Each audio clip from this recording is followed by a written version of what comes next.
Ayan, magandang araw mga Q. Welcome po dito sa ating YouTube channel, Super Q TV. Ito mga update lang, ayan, sa mga kaganapan kagabi dito po sa concert ni Ilyas CTV mga Q sa San Carlos City. Grabe guys, nakita niyo naman siguro yung ibang post natin na pinuno po ni Ilyas CTV mga Q yung napakalaking venue dito po sa San Carlos City mga Q. Grabe, hindi na naman mahulugan ng karayom kagabi mga Q yung napakaraming tao mga Q. Libo-libo pong tao ang pumunta. Mamaya may estimated po tayo kung gaano karami yung mga taong pumunta kagabi doon mga Q. So makikita nyo naman yan sa post natin mga Q. At ito mga Q, ito yung mga entry nila para sa Sabah Kadiri kagabi mga Q. At ang matindi dito guys ay meron pong entry sila na lalaki po.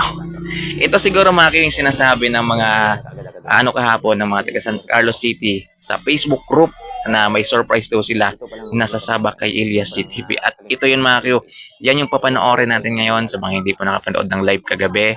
Ayan, so ito po yung ibang kaganapan kagabi sa San Carlos City. Ito guys, panoorin niyo po.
Ayan, so ayun mga Q, grabe guys, ang dami pong sumaya kagabi sa San Carlos City mga Q. Ang dami na naman pinasaya, pina-inspire ni Ilyas JTV mga Q dito po sa kanyang concert sa San Carlos City. Excited na po akong malaman mga Q kung ilan yung taong pumunta kagabi dito mga Q sa concert ni Ilyas JTV guys. Kasi kung makikita po ninyo, punong-puno po, umaapaw po yung venue dito po sa San Carlos City mga Q. Abangan nyo guys yung update natin dito mga Q. Grabe, yan, napakaraming tao guys. Parang mas marami pa yata sa Ormoc Leyte. Ayan, sa tingin ninyo mga Q, mas marami po siya no doon sa Ormoc Leyte. Ayan, sa Ormoc Leyte kasi mga Q, yung estimated na tao doon ay 40 to 60,000 na tao mga Q yung pumunta sa concert ni Ilyas CTV. So mamaya guys, abangan nyo po yung update natin dito po. So yun guys, maraming salamat po sa panonood ng ating video ngayong araw, ating reaction ngayong araw.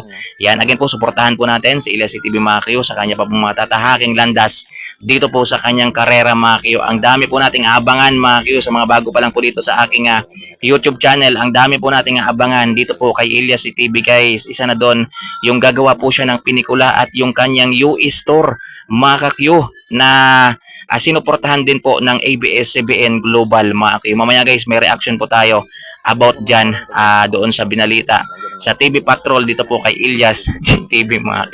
So yun lang guys, maraming salamat sa inyong panonood at again po, ingat po kayo palagi mga Q. Yan, ipagdasal natin na Sana magtuloy-tuloy itong success na tinatamasa ng idol natin, Elias JTV Macchio.